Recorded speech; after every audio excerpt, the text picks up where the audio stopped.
Ever scroll through like old photos online Uh-huh. and think, wow, this digital trail I'm leaving behind is something else? It really is something. It's like we're all kind of unintentionally writing our life stories in ones and zeros. Yeah.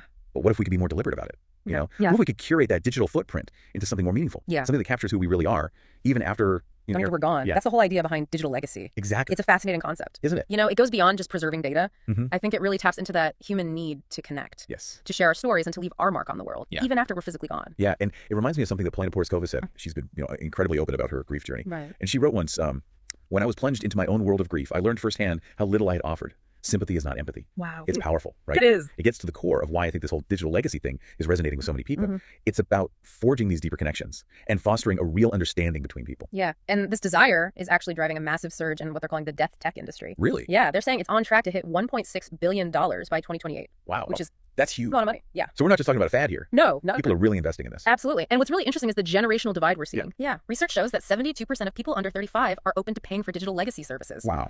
Compare that to just 41% of those over 55. That's a huge difference. It's a big difference. Yeah. A very stark contrast. That makes sense though, right? I Yeah. mean, younger generations have practically grown up online. Right. So for them, it's second nature. Totally. It really highlights how technology is changing how we think about life and death. Yeah. And speaking of technology, Okay. we have to talk about this ReMe service you sent over. Yeah. Creating a digital twin to preserve your legacy. I know. It sounds like something straight out of a sci-fi movie. It does. This brochure is wild. Really? It talks about capturing your essence. Yeah. Like storing your memories in a family time capsule Oh. and even having a private family channel Huh. to stay connected across generations. Wow. Like- That's a lot. Blowing my mind a little, to be honest. I know it's a lot to take in. Yeah. But when you look at the details in this ReMe Gamma document, Okay. you realize they're aiming for something much deeper than just storing your old photos and videos. Okay. They want to use AI to create an actual interactive experience Oh, wow. for future generations. Okay. Imagine your great-grandchildren being able to have a conversation with your digital twin. Yeah. Learning about your life, your values, Yeah. even just your sense of humor. Yeah. It's pretty incredible, right? I have to admit that does sound pretty incredible. Yeah. But I do have some questions about this whole digital twin thing. Okay. Like, how does it even work? How can AI capture the essence of a person? Yeah. And how accurate can it really be? That's a great question. Yeah. It's a fascinating process. Okay. So imagine feeding all of someone's digital communications, Okay. emails, texts, social media posts, Mhm. all into an AI system,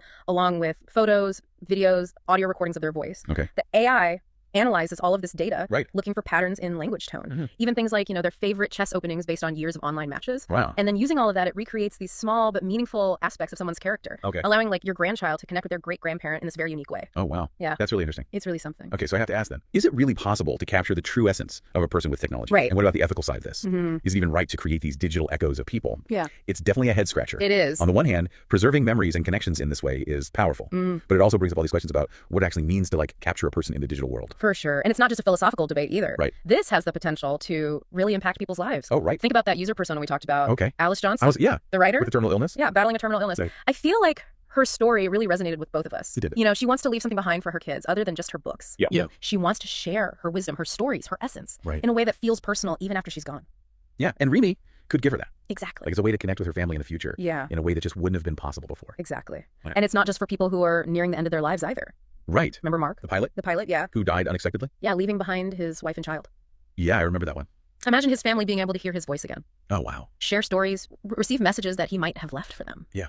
That would Insane. be heartbreaking, Yeah. but incredibly meaningful, Yeah. especially in situations where there aren't goodbyes. Mm. It could offer a sense of comfort and closure Yeah. that they wouldn't have otherwise. Exactly. And I think those stories, Alice's and Mark's, they highlight how different everybody's needs and motivations are Mhm. when it comes to this digital legacy stuff. Yeah. Some people, it is about practical matters, Sure. asset management. Yeah. But for a lot of people, it's really emotional. Of course. It's about, preserving memories, sharing their values, Yeah. staying connected to loved ones long after they're gone. It's deep stuff.